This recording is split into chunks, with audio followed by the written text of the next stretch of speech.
Pacifica Radio, this is Democracy Now! President Aristide told me he'd been kidnapped by U.S. soldiers and tricked by the U.S. ambassador. Today we speak with Kim Ives of Haiti Progrès, just back from the Central African Republic, where he met with President Aristide. Here in New York, residents sue the EPA over post-September 11th health hazards. And with Enron, Adelphia, Halliburton, and Tyco, we'll take a look at why Martha Stewart has become the poster child for the Bush administration's so-called crackdown on corporate crime. We feel Martha Stewart is a target because she's a woman, and she's been targeted for that reason. All that and more coming up.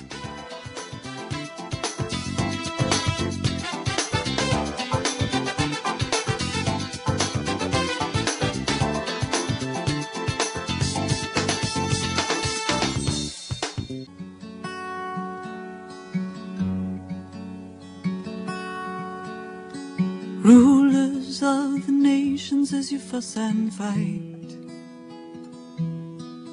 over who owns this or that and who has the right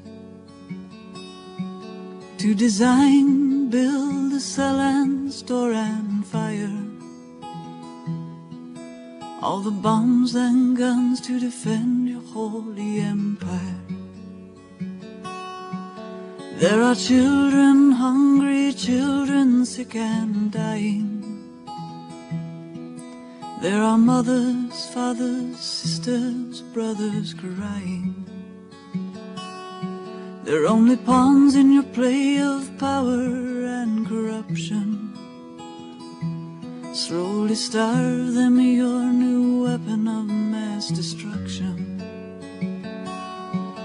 And prove. Is it for freedom? Sara Thompson here on Democracy Now!, the War and Peace Report.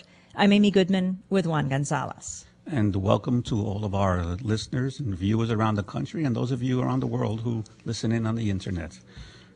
A delegation of activists, journalists, and lawyers from the United States has just returned from the Central African Republic, where they held a series of meetings with Haitian President Jean-Bertrand Aristide. In fact, it was the presence of the American group in the Central African Republic that ultimately forced the authorities there to allow Aristide to appear in public and hold a press conference. Earlier this week, Democracy Now! Did an extensive interview with Aristide. It was the most extensive English language interview since his removal from Haiti. The delegation that's returned to the United States is holding a news conference today at the National Press Club. The group includes one of Aristide's lawyers, Brian Concannon, as well as representatives of the Haiti Support Network and the International Action Center, who went to the Central African Republic representing former U.S. Attorney General Ramsey Clark. Kim Ives was on the delegation, editor of Haiti Progrès, the newspaper. He had a chance to speak with Aristide in the Central African Republic in Aristide's native Creole and was able to piece together what's probably the most comprehensive picture of what Aristide says happened to him and his Haitian-American wife the morning they were forced out of Haiti. While the delegation was in the Central African Republic, we had a chance to speak with Aristide, an excerpt here. First of all, I didn't leave Haiti because I wanted to leave Haiti. They forced me to leave Haiti. It was a kidnapping, which they call coup d'etat, or for some others, nothing else than something which is resignation. For me, it wasn't a resignation. It's a real kidnapping under the cover of coup d'etat. He said it was not a resignation. It was a kidnapping under the cover of a coup d'etat. Kim Ives joins us in the studio right now, an editor of Haiti Progrès. Welcome to Democracy Now! Thank you, Amy. Juan. Well, can you tell us what President Aristide told you and how it differs from what we have heard? Well, I think the reports we've heard, and I think the definitive account was in the Washington Post, was that the U.S. intervened around 4 or 5 a.m. when Luis Moreno, deputy chief at the U.S. Embassy, came by. 4 or 5 a.m. on what day? On the 29th. That is Sunday morning, as if he just came in to basically respond to Aristide's call to get him out of there. Well, the Washington Post report is good in the respect that it makes clear there was a quid pro quo plane for a signature on a supposed resignation letter, it really minimizes the U.S. role. What President Aristide explained to us was that the U.S. pressure really began 12 hours earlier. For half a day, he was locked in a battle with pressure phone calls and diplomats and military that had surrounded his home. They had come in and, as has been reported, the Steele Foundation, which was the unit which the company which had provided his close security, was essentially dismissed by the U.S. Armed Forces, their former employers. And they were taken by helicopter to the airport while Aristide was told that if he did not resign and cede power, he would be left defenseless and would be killed. To just go back, and it's important to get the facts, given all the confusion around this. In other words, on Saturday, his security were dismissed, and he was left without security. Correct. On the Saturday evening before the events that the government claims happened. Right. That's the essence of the gun that was put to his head. They removed the security in the face of this band of quote-unquote rebels, which is most surely U.S. Financed and fomented, headed by Guy Philippe, former U.S. Special Forces trained police chief, trained in Ecuador under their guidance, and Jodel Chamblin, the CIA-supported death squad leader. And we see that they were essentially saying, if you don't accede to our demands, we will let these people come and kill you.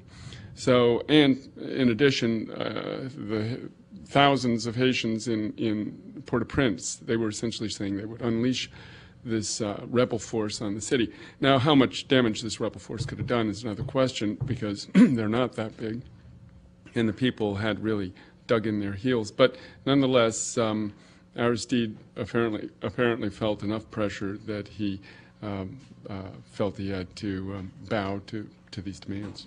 Now, when he left his home sometime around Sunday morning, around 4 or 5 a.m., what happened then?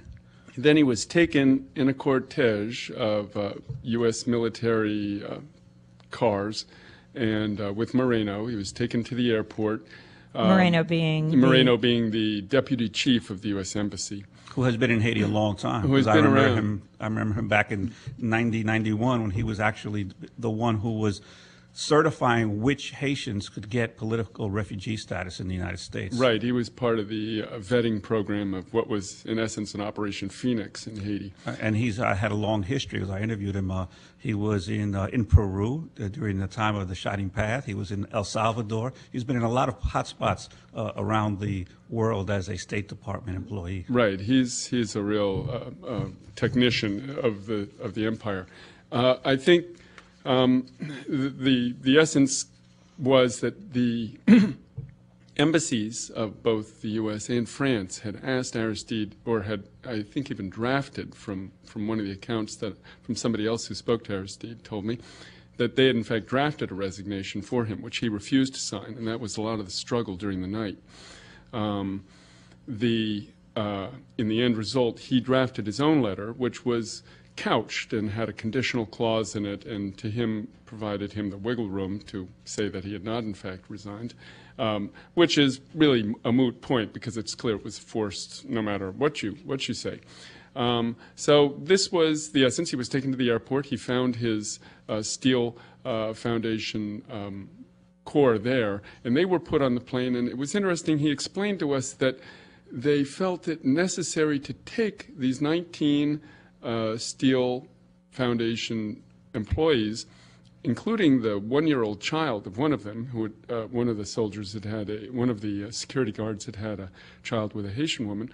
They took them all to Africa because, according to Aristide, they feared that one of them might leak the news about their kidnapping. And so they took them all to Africa and then flew them back to the United States, which was an interesting Kim Ives, revelation. I was struck in your written description of what Aristide told you, that you said that when he left his home that night, that he expected he was going to a news conference? Right, that was part of it. It was trickery. James Foley, the U.S. ambassador, had told him that he would have an opportunity to address the international and Haitian press, and furthermore, that his home would not be looted. First, he did not get a chance to address the press. He was just bundled directly onto the plane. And secondly, almost immediately after he left, his home was looted. And it was after it was looted that they posted a guard. So this shows you, and not only his home was looted, but the Aristide Foundation, which housed a medical school, was also looted. And this was in the Democracy Now! Interview. I think he talked about that too. This is now where they are housing the soldiers of the U.S. in this medical school in a country which has 1.5 doctors per 11,000. Kim Ives is our guest. He is an editor at Haiti Progrès newspaper, a Haitian weekly. We are going to break and then come back with him. After we speak with Kim Ives, we'll talk about what's happened at Ground Zero, the lawsuit of residents against the EPA, and then take two interesting perspectives on Martha Stewart. Stay with us.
Jean Rebel here on Democracy Now!, the War and Peace Report. I'm Amy Goodman with Juan Gonzalez. Our guest, Kim Ives, an editor of Haiti Progrès, was part of a U.S. delegation that went to the Central African Republic this week to try to see President Aristide.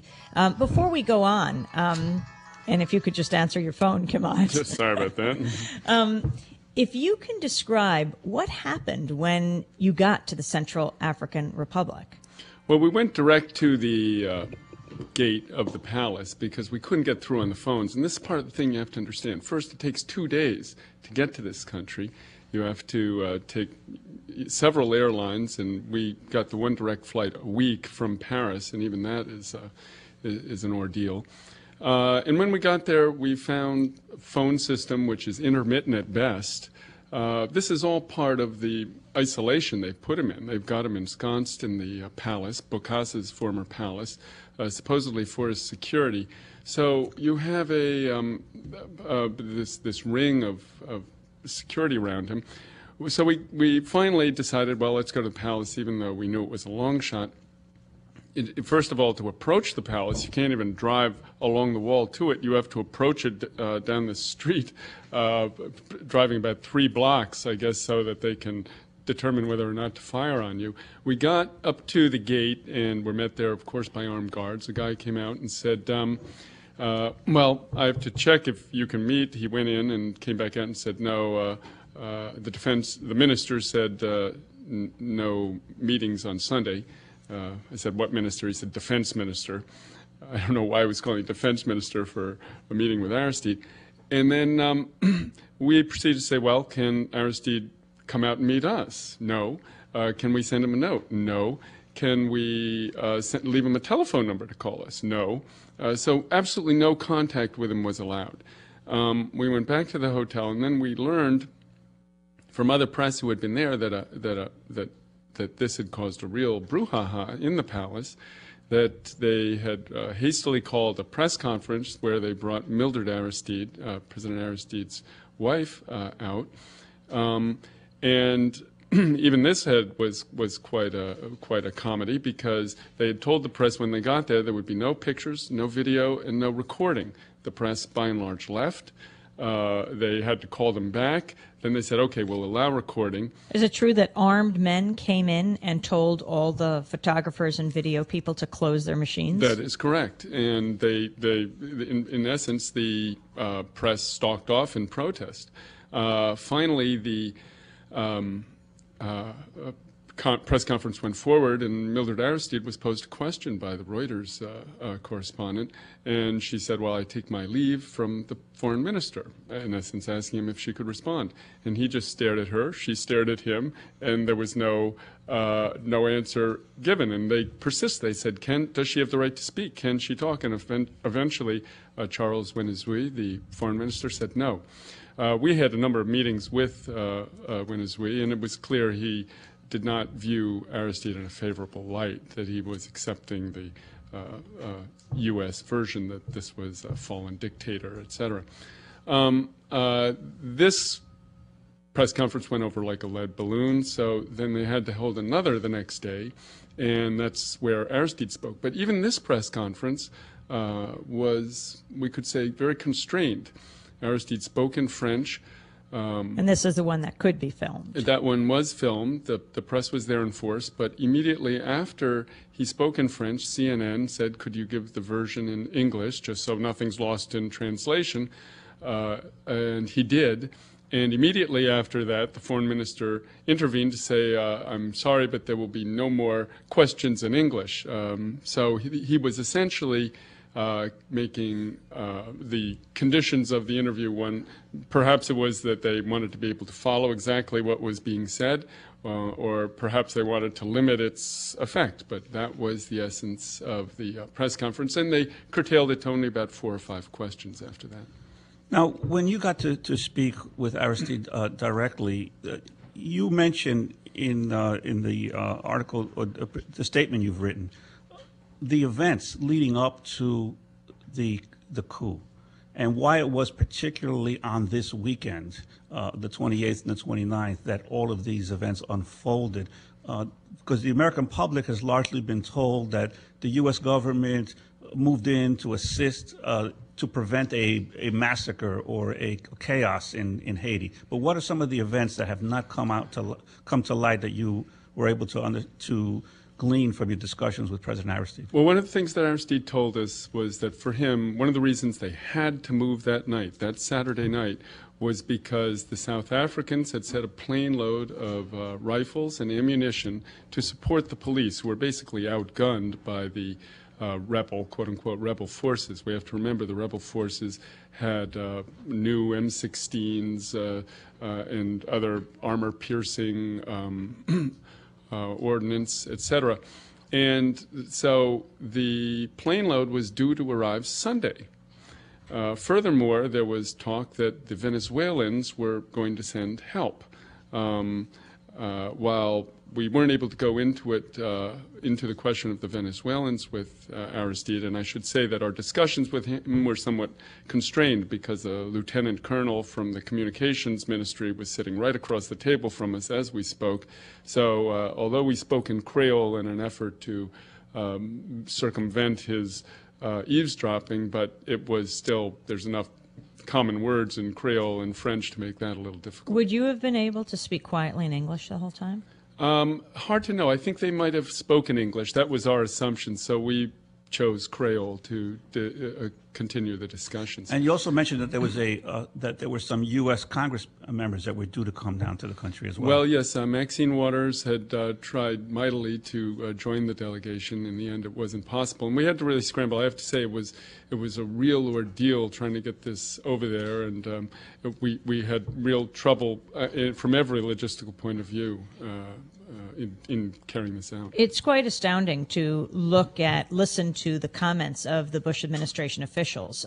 One of them along the way was that when he stopped and was at Antigua as they were refueling, not knowing where they were going, ending up going to the Central African Republic, he was able to speak with CARICOM leaders. Now a statement has come out of the CARICOM community, 15 countries in the Caribbean, condemning the kidnapping, the ouster, and calling for a full investigation. Then they said that he had been denied amnesty. This is front page New York Times, had been denied political political exile in South Africa. So that night I went over to meet the South African ambassador to the United Nations and asked why they had, or if in fact they had denied him South African sanctuary. And he said, no, he never applied. And now we see this delegation coming. Right, and there's a delegation coming. I think it's a delicate problem for him because on the one hand,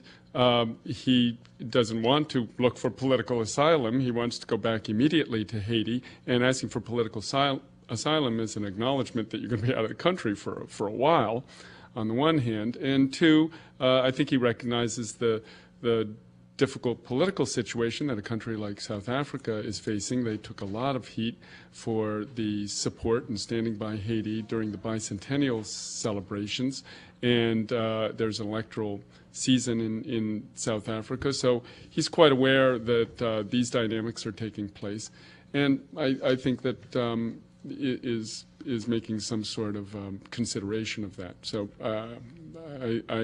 the same is true for Central African Republic. He has not made a request for political asylum there, and so he's in some sort of limbo in this respect. Has Aristide, did he directly say to you, I'm being held prisoner? No, he did not. He, on the contrary, had to keep insisting he was not being held prisoner, but the facts speak for themselves. You can see the difficulty just to get there, to phone there, to see him, the manifest hostility, or I should say disapproval of the Central African authorities, at least the ones we were dealing with primarily in the foreign ministry. Central Africa is itself a very it's a coalition government of sorts that came into power through a coup. It itself is in not a high state of stability and dire poverty, also very dependent on the United States and France. Exactly. Interesting how Iraq was a U.S.-British-led force. This is a U.S.-French-led operation. In fact, didn't Aristide say he holds the French ambassador to Haiti as well responsible for his kidnapping and wants to bring charges? Yes, the French were involved in all this pressure and, in fact, were in some ways leading the charge. And I think he also explained to us how he arrived in the Central African Republic was a call had the official version is that the plane was in the air and nobody wanted him and they were looking for some place and the Central African Republic was the only place. Well, Voyage of the Damned. Right. The reality was that some arrangements were made through Gabon and President Bongo of Gabon, which is the leader of the Central African states. It's sort of the dean of those states. And so Bongo called the Central African Republic and essentially said, listen, you're going to take Aristide. This is what the foreign minister explained to us. So this was done through the U.S., France, Gabon talking. No Haitian officials were involved. Nobody from Haiti was involved. This was a purely U.S.-French operation. And of course, France, probably more than the United States, had more to lose from Aristide continuing in the presidency since he was beginning to lay claim to reparations from France for the period of colonialism and slavery. Well, this is precisely it. You had the restitution for $21.7 billion, which was on the table. And we saw a lot of rivalries were put aside to get Aristide out. Between the ruling groups in Haiti, you have the comprador bourgeoisie and the big landowners who generally are constantly squabbling throughout Haitian history for power. They put aside their differences to get together, which we see with Andy Alpert representing the bourgeoisie and Guy Philippe and Jodel Chamberlain, more the Macoute wing. And we saw the France and the U.S., who have also been sort of vying, put aside their differences. So you saw this unity come between rivals against Aristide because he represented the people and because he was a representative of popular will in Haiti. How do you account for the thousands of people who came out? The news reports were in support of the ouster of Aristide, calling for him to be returned so he could be tried. I always put into I take with a huge grain of salt the reports I get from Haiti, because when I've been there, I've seen how they'll transform a crowd of a couple of hundred into thousands. Jodelle Chamblain signing autographs there and Guy Philippe being held up. Exactly. And so this has been, unfortunately, a lot of the mainstream press takes their lead from the opposition press in Haiti, which is owned by the Haitian bourgeoisie by 70 to 90%. And hence the vision they give is often completely skewed and completely erroneous. Meanwhile, you'll have massive demonstrations, 1 million people almost on February 7th out in support of Aristide. You don't see a picture, you don't hear words about that. So it's a real, you have to take the reporting we get from Haiti with a real grain of salt. Yeah, it's always, I generally look at where was the staging place for the demonstration. If it started in Patientville, then you know that it represented the upper classes of Haiti. I saw an interesting report. I don't know if it was AP or Reuters Wire report. Deep down, many paragraphs down, where it's always most interesting to look, usually at the end of a piece, was a quote of a pro-Aristide supporter. When asked why the pro-Aristide forces weren't out last weekend, he said because the U.S. forces are protecting the anti-Aristide forces and we're afraid.